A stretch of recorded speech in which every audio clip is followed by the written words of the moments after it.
Hey everyone, it is Brandon Lee. Thanks for joining us for this next episode of Escaping Rock Bottom, the podcast. I'm really excited to introduce you to this guest that we have on the show today.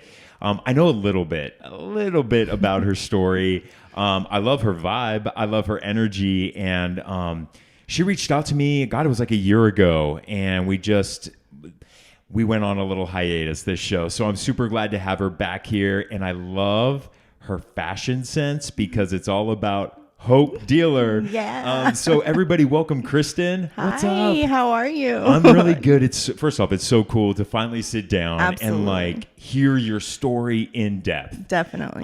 Because you've been around the rooms in recovery for how long? So I got sober in 2015 and I relapsed after about 9-10 months and went out on a relapse for a year and a half. And then I finally came back on 11/22/17. So all right, well we're gonna unpack some of that. Yeah, I'm ready. Like to hear, what leads to a relapse and how'd you come back? The shame, the guilt, who do you tell? So we'll get into all that. Christin, first tell me, where were you born and raised? I was born in Fort Hood, Texas. In October of 1982. My dad was in the military, so we moved around a lot.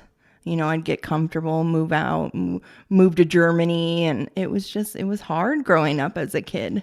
You know, I talk about, trauma is a big part of my story, and I truly am of the belief that any sort of trauma is really the gateway that leads to addiction. Something that is traumatic to me may not be traumatic to you, Right. but as a child, kind of having to pick up and move so often, never being able to really build those connections with friends and Right. build those relationships really can have a devastating impact as we get older. As a child who did have to move around a lot, do you think that did impact you at an early age? Definitely. I mean, my parents got divorced when I was 8. So, I did that whole manipulating, like, you're not my mom. I don't have to listen to you, to my stepmom. And then I'd move back to my mom's house and my mom had her husband. And I'd be like, you're not my dad. I don't have to listen to you, And my mom's like, all right, we're going to send you to your dad's. So I did a lot of back and forth, a lot. And your parents were separated, divorced? When I turned 8. When you turned 8? Yeah. How is, I did not come from a divorce. My parents are still together to this day. That did not make it a very pleasant household, however. Right. There were times where I'm like, no, really, I think if my parents got a divorce, it probably would have been a better environment, because when you have two parents who are arguing and fighting all the time, that's detrimental to the kids to see that. But at the same time, I can't relate to what it's like growing up in a divorced family's house where you're going from a different house to a different house and back and forth. How was that? So growing up, my dad was an alcoholic, and there was a lot of violence. There was, my dad would get drunk, hit my mom. I can remember standing in between them, trying to, separate. Please don't fight. Dad, let's go, and it was very difficult. And that bled on to me growing up and being in abusive relationships and, being part of a domestic violence, situation all the time. God, that's great. Our story's already fairly similar, because I too remember instances when my mom would have a manic episode, and I remember my mom and my dad fighting over a gun. Right. My dad trying to get the gun away from her hands, and me as a kid being like, stop. Yeah. It's so traumatic for any kid to ever witness. And I know that definitely had an impact on when I got older. I mean, I was 2 years sober. This was back in 2012. And I dated a guy who was so verbally abusive and even raised his fist to me. And people, when I tell them that, they're like, Brandon, you of all people put yourself in that Right. kind of abusive relationship. It wasn't until therapy that I realized that I had picked my mom. We Yeah. modeled that behavior until I healed from that. Until you heal from that, you'll usually choose that. Definitely. God. Definitely. So where did that lead next? Oh, God. I got married at 16 to my son's dad. I started at a young age. 14, I lost my virginity. 16, I got pregnant. 14, I got pregnant, had an abortion because I felt like that was the right thing to do. I'm no business bringing a child into this world. And then I started dabbling in weed and drinking, and I met a guy. He was 19, I was 16, and I'm like, yeah, and before I know it, I'm pregnant, and a big thing, like when I share my story is I can put the drugs and the alcohol down, but when it comes to men, like that's my number one addiction. And I always say that in my story because I'm a firm believer of that. I went from relationship to relationship. 16, like I said, I got married. I had a miscarriage at 6 months with my son, and it took me back a while. My ex-husband, we weren't, he was 19, I was 16. Like we had no business being in a marriage, but my family at that time, I caused so much chaos. They're like, oh, we're just going to sign the marriage certificate, let's.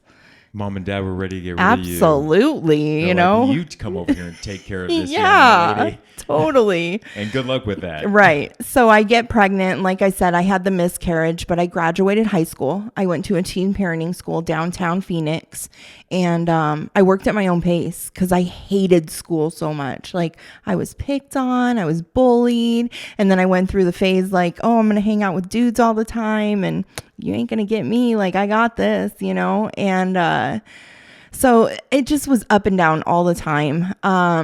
My husband ended up getting shipped to Fort Hood, Texas, of all places, and calls me and is like, look, like I tried to cut his dick off because he cheated on me.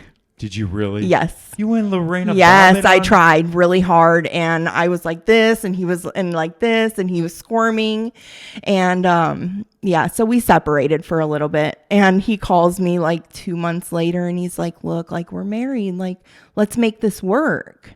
And I was still dealing with all my feelings from, losing my son. I go over there in 2 months, I think it was like a month, 2 months later, I'm pregnant. And I'm like, shit, like this is, okay, God, you got jokes. Like, you look at me, I'm pregnant. I drink the water, I'm pregnant. So I'm like, okay, maybe this is my sign. I'm supposed to go there, be a wife, work through all this and do good things. So I went over to Fort Hood and tried to make my marriage work. And of course, he went back to his cheating ways.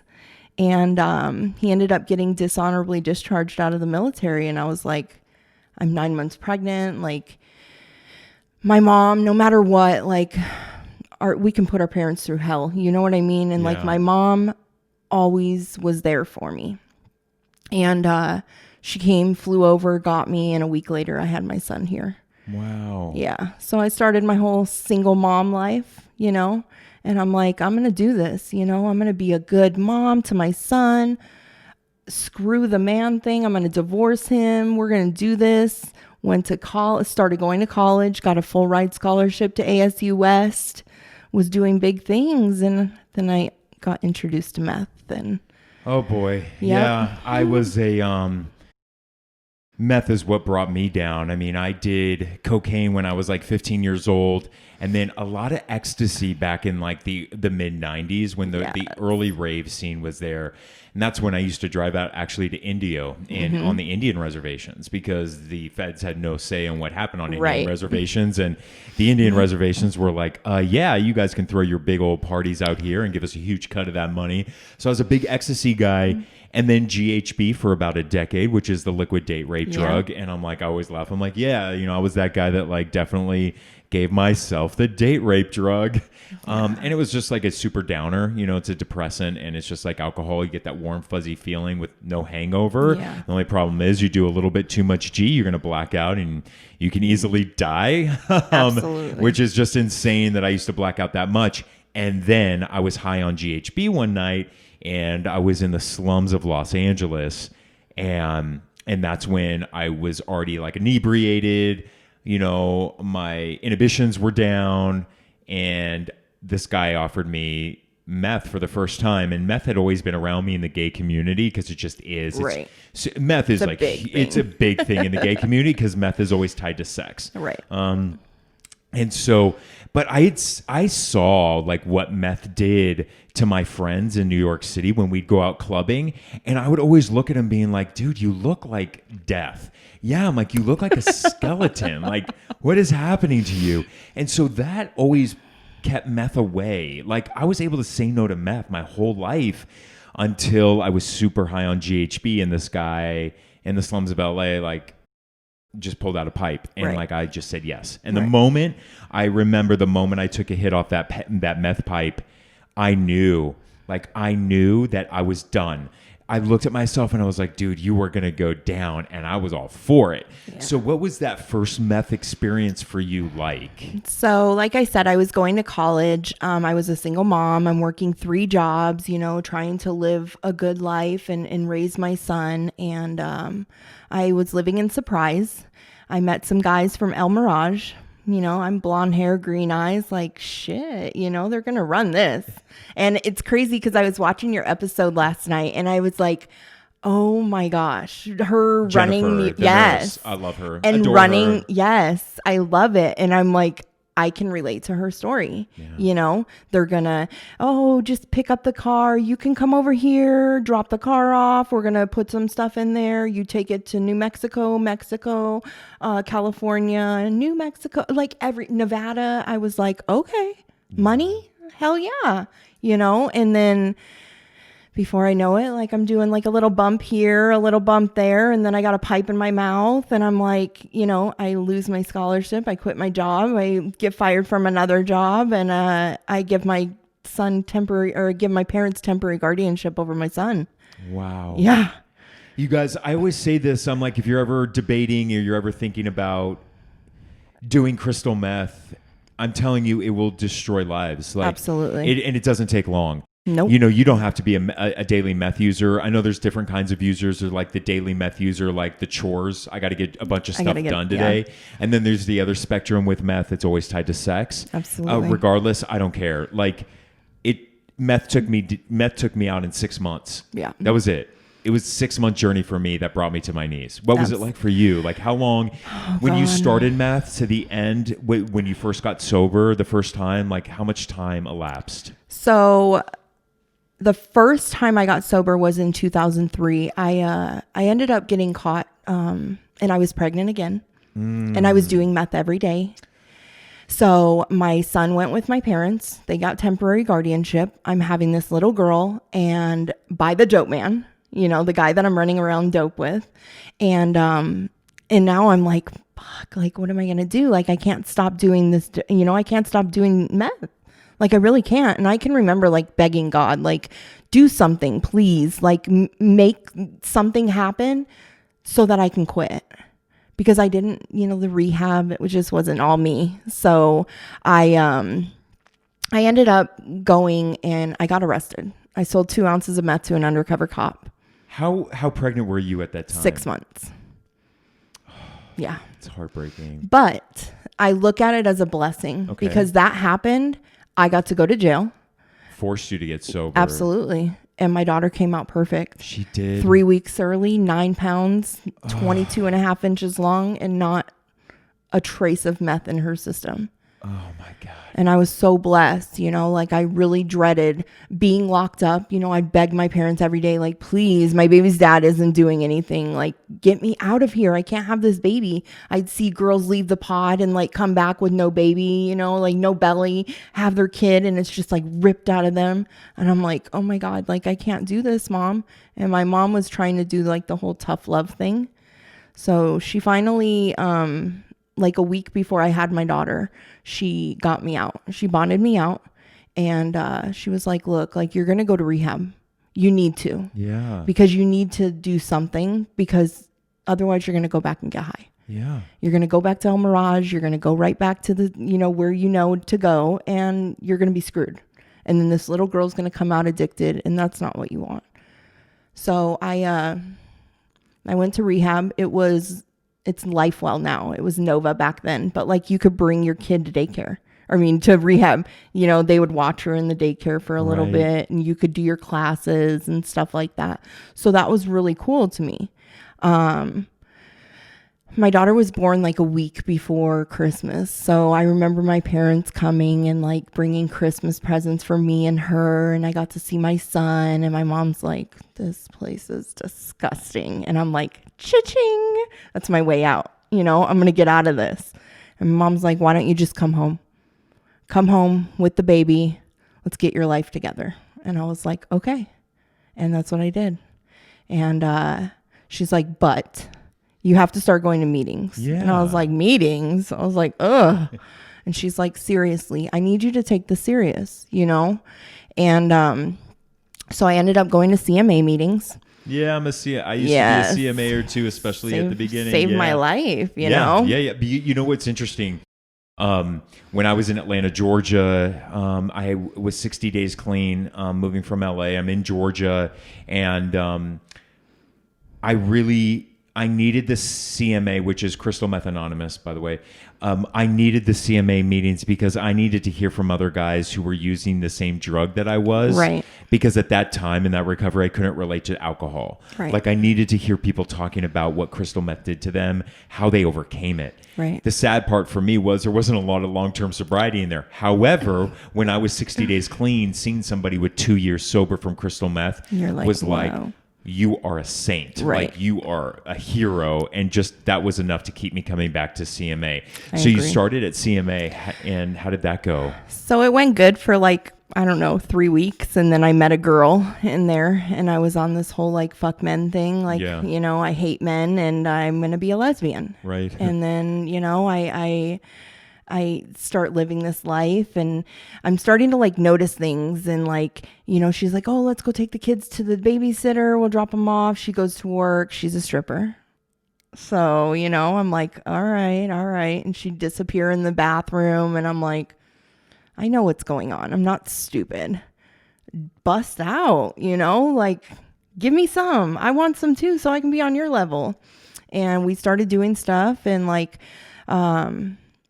I would sit in the back of the strip club and I would hold all of her money and we would persuade guys, I'm going to rob you for everything you got. Wow. I'm going to take everything you have on you.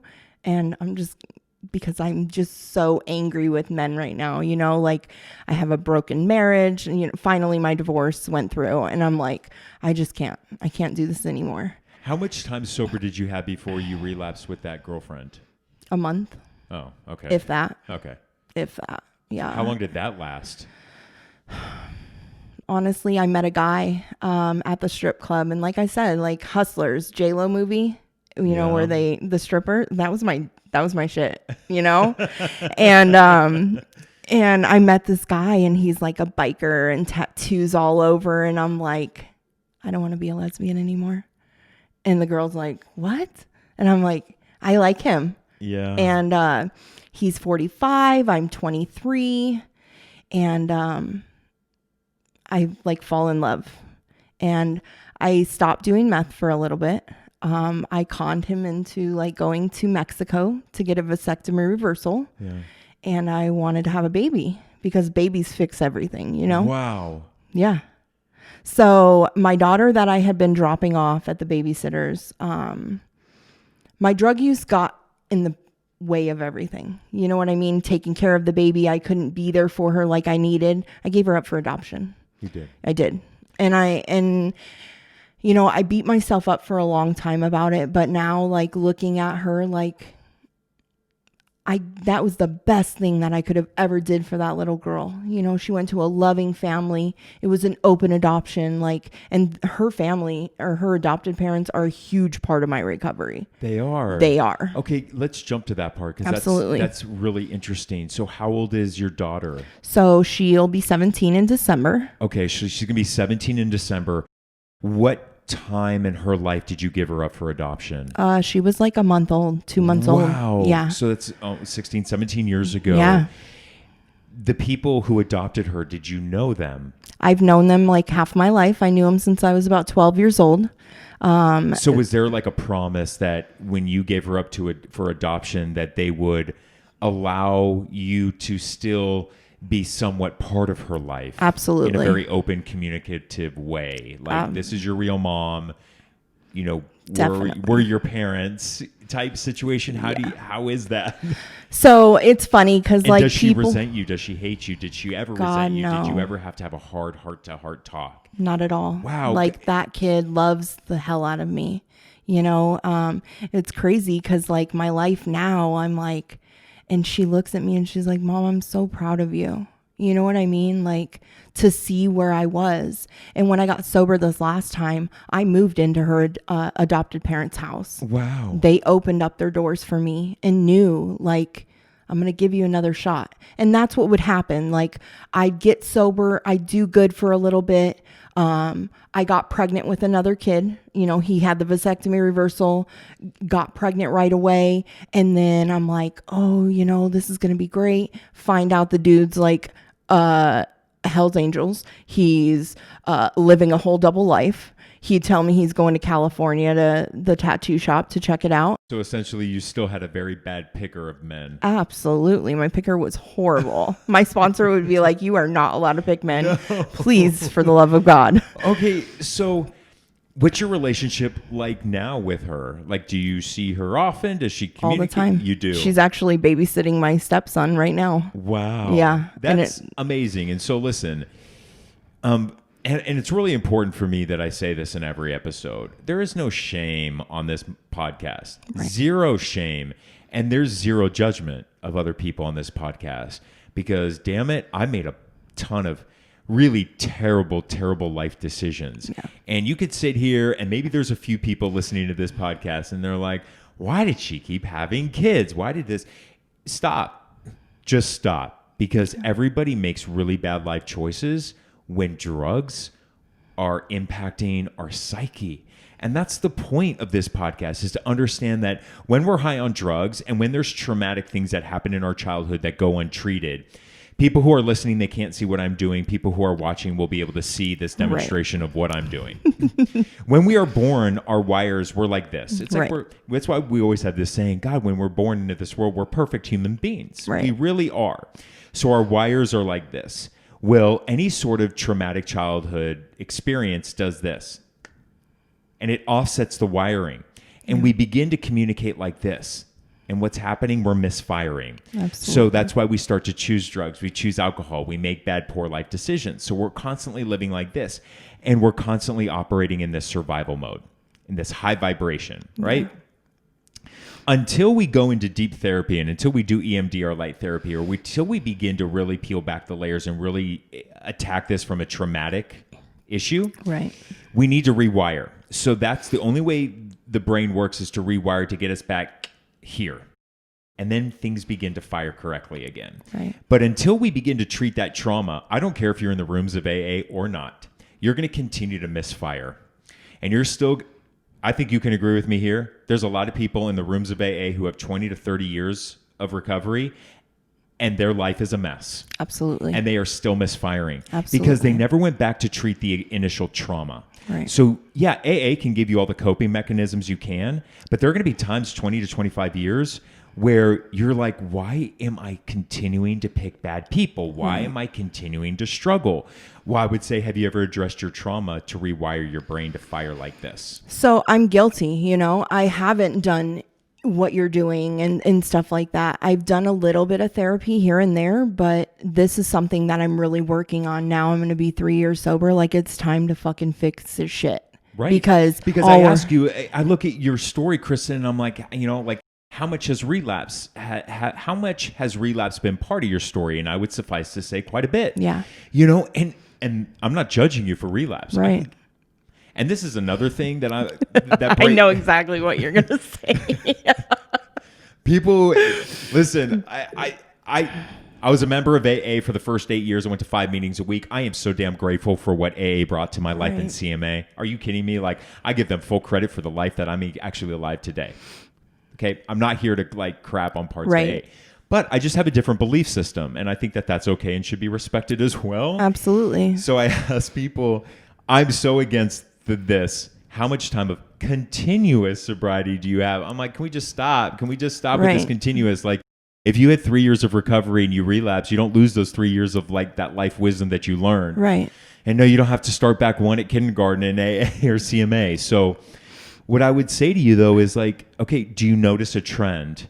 Like, do you notice a trend of, I can get a year and a half recovery and then I relapse, or I get 3 years and then I relapse. And I go, okay, that's because there's this next level that we need to really focus on what trauma happened in your life. And we need to really address and peel back and heal that trauma. Right.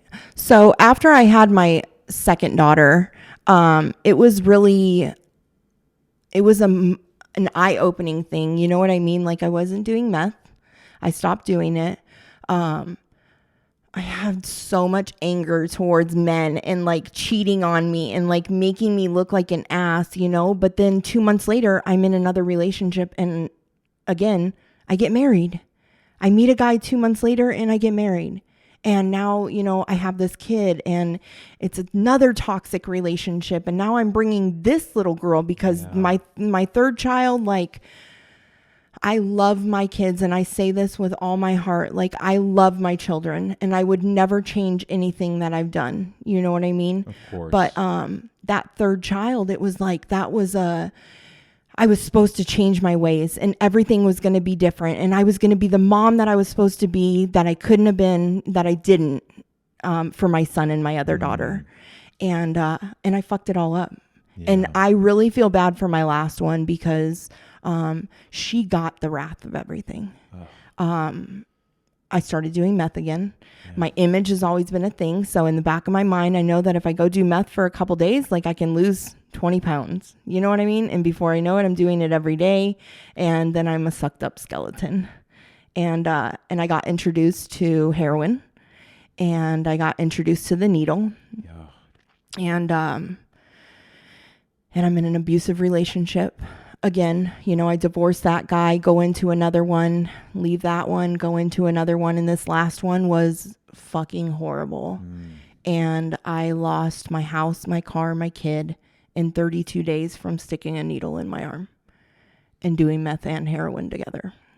And the kid, my sister ended up going, behind my back and going to DCS or going to the courts, filing for temporary guardianship. And they didn't ask no questions. They didn't drug test me. They didn't do nothing. Like, your kid's gone. Boom. Right. And I'm like, what the fuck, You were mad at the time. Are you mad now? Oh my God. I was so mad at her. Like, I fucking hated her. You know what I mean? That. Like, but that was your drug state of mind. Yes. So, but let me ask you this. Looking back at it now, do you hate her for what she did? Absolutely not. Right. She's my hero. Right. Because I don't know that my kid would be where she is today if it wasn't for her taking her. Right. For all I know, she would be like me, knocked up at 14. She's 15 now. She got taken when she was 10. So, God, don't follow my footsteps. And that's my biggest thing with my children is like, I'm very transparent. I tell them everything because if I can tell you everything of what's going on in the world and what I've done, please don't be like me.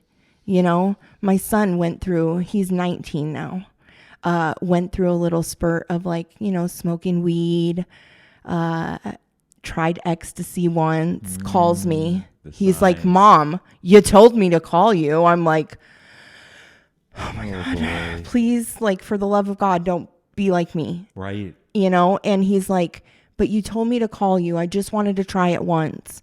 And I'm like, and that's what I said. I just wanted to see how it felt one time. Right. And it's not like, he doesn't smoke weed anymore. He doesn't do any drugs. He might drink every once in a while. And they have to figure that out themselves. They absolutely do. And I'm glad that at least they have like a safe space. And it's easy to sit there and go like, God, why does she just get her life together? Why does she keep going to have kids? I'm like, you really just need to trust and understand it's not that easy. Right. And that an addiction to codependency is a real thing. An addiction to men is a real thing. I can sit there and say this too, like sex addiction has always been a huge issue for me.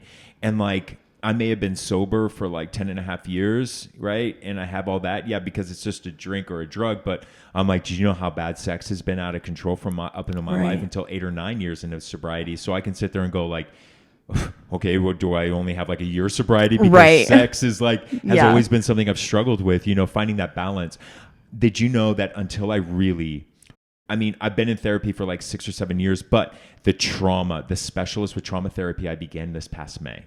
Wow. And for the first time, that's May, June, July, August, September, October, I'm almost 6 months in, I have finally noticed a freeing of that sex addiction to where I don't want to have anonymous sex. Like, I don't want to have sex with a stranger unless I'm being honest. Like, it took me until May of this year until I really, and that's why my message now with trauma is like, no, really, can tell you honestly that addiction to sex has been lifted. And it's not because of the rooms of AA. Right. It's not. Absolutely. I haven't gone to an AA meeting in over a year. I take that back. I've dipped into a couple Zoom meetings over during the pandemic, but I haven't been to AA meetings like I used to been. And the AA has never been able to cure that sex addiction, and even SAA, Sex Lovers Anonymous. Right. It needed trauma therapy. It needed that specialist who can go back and deep into the compartmentalized parts of my brain, in the back parts. Right. And to really go back and unpack some of those traumas to understand this is why I kept choosing bad dudes. This is the reason why I kept choosing sex. The reason why I don't have a ton of kids out there, Christin, is because I'm gay. Right. That's the only difference between me and you. I get it. In that sex addiction. So I know there's going to be people who are listening to this podcast judging you because of, your what you did with your kids and how you were using when you were pregnant at one point and how you were, you gave your kid up for adoption. There's going to be people who are judging you. And my message to them is stop. Right now, stop. Because judge me for the bad sex that I've had. Right. The only reason why we're different is because I'm gay and I couldn't get anybody knocked up. I was being serious. Yeah, absolutely. I get what you're saying. Like, also understand this, Christin, like,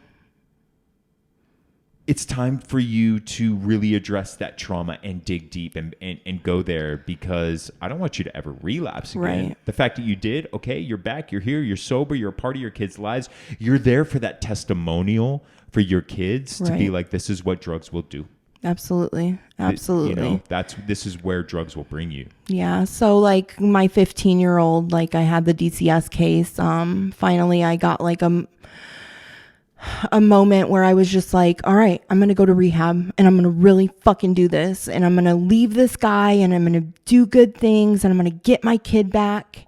And I did good for like 9 months. And I was 3 weeks away from getting her back from DCS. And I ended up with a needle in my arm and back with that guy. Yeah. Where are you at today? Today? Oh my God. My life is like more than I could ever dream of. Like I said, I'll be 3 years next month. Yay! No fronts, Yay! But it's amazing. It's amazing. I'm newly engaged. Congratulations. To a fucking man that I don't even know how I deserve sometimes, He's my Prince Charming. You know what I mean? Like everything, and I look back at it and it's like everything that I've went through and like all the bad weeds that I had. Now I have like this amazing life. I have an amazing fiance. So my rights were severed. My daughter was adopted by my little sister. I didn't see her for 3.5 years because she was very angry with me, and I don't blame her. Yeah, rightfully so. I totally take ownership for what I did. I chose a man, and I chose drugs over you. Ugh. And it was heartbreaking. And, I beat myself up and I'm like, I'm a piece of shit. I don't deserve to be a mom. And now, I met my fiance last year at the CA convention. Mm-hmm. And it was like, I knew the minute that man opened his mouth that he was going to be my husband someday. And I never had like that attraction with somebody or like be on that level with somebody. And I'm like, go fast, like, fuck this, let's get together, let's, move in. And it kind of went that way. But he like took a step back and was like, whoa, you are too much for me right now. Like, we got to take a step back. I need to like learn to be a friend to you. Yeah. And like, but our love story, it does go fast. We made it official a month later, moved in together the same month, and got his son from DCS in November of last year, which it was a huge like breaking point for me, like not having any of my kids in my life or not having custody of my kids. I did finally see my daughter for the first time last year in November. And I've always had a relationship with my son and my second daughter, or my first daughter, but now I get to be a mom to this little boy, and like I co-parent with his mom. His mom and not to tell her story, but like it was like a splitting image of me. You know what I mean? Like I've had conversations with her and I'm like looking at myself 4 years ago. I'm like, get it together or you're going to fucking lose these kids, you know? And it was amazing. And now we can call each other and co-parent and be okay. And, you know, and like I said, I have my kids in my life. I have this little boy that I get to be a mom for that I never in a million years thought was possible. My tubes are tied. No more kids. Just saying. Because I know there's some people out there being like, my God, girl, birth control. Right. Yeah, no. After my last daughter, I tied my tubes because I knew, like, I drank the water. You look at me, boom, there I am. So I admit it. So yeah, life is amazing. You know, I'm very involved in recovery. I work in recovery. You know, I'm starting a new job in recovery on 19th. I'm so excited. Congratulations. Like super. Congratulations. The company you're about to go work for does incredible work in the recovery world. They we won't say who it is yet because I know you're kind of going through that process, but it's a recovery program here in the Valley, here in Arizona, and they really do work with the underserved community. They work with the homeless. They work with the people, and they give people a chance that society's given up on. And I'm proud to be, you know, to even be affiliated with them and to do them. So I know exactly who you're about to go work for. And they really do God's work is what I say. And because again, they're focused on the underserved community, and just the fact that you were there to be testimonial for those folks. You look like them, you know, like I always say, like, you know, you're inked up and you look like them, and you could just be that story of, listen, you think you had it bad, or you think you made a lot of poor life decisions. Listen to me. Right. And that's why it's so important that people like you are in the recovery world, to give people that testimonial, that story of, I have walked in your shoes. Right. I am not like some Scottsdale Betty, you know, who had all this money in the world to have all these resources at my command. Right. That you really are just that everyday person who has that story that is super relatable. A closing thought that you want people to know about you or your story. My biggest thing is that it doesn't matter where you've come from. It doesn't matter what you've done. You can do anything you put your mind to, and you're living proof as well. You know, Hope Dealer, you know what I mean? Like, it's a clothing line. It's a lifestyle that we live, and we get to, you know, show other people like, this is real life shit. We don't sugarcoat shit. We don't, you know, oh, it's this and it's not. No, like, this is real stuff. And it doesn't matter where you've come from, what you've done. You can do anything you put your mind to. And that's the biggest thing that I can say.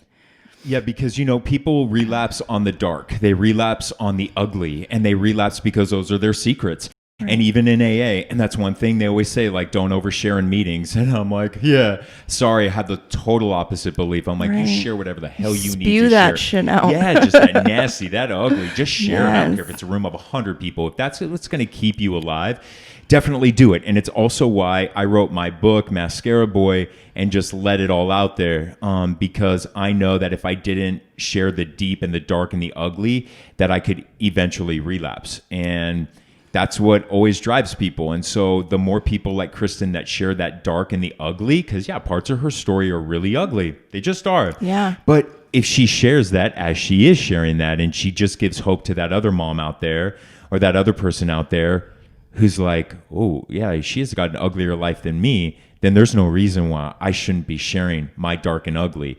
And like I said, we check shame at the door on this podcast. And I just want everybody to check shame at the door of their life. The more ugly that we share, it looks less ugly to society. You know, the more of us that share, that realize we have so much more in common, and our ugliness in common, it just makes it safer. And we're here to bring hope. And that's why I love Hope Dealer. So, absolutely. Christin, I adore you. Keep sharing your story. Keep sharing your story without shame. And thank you at home for listening to another edition of Escaping Rock Bottom.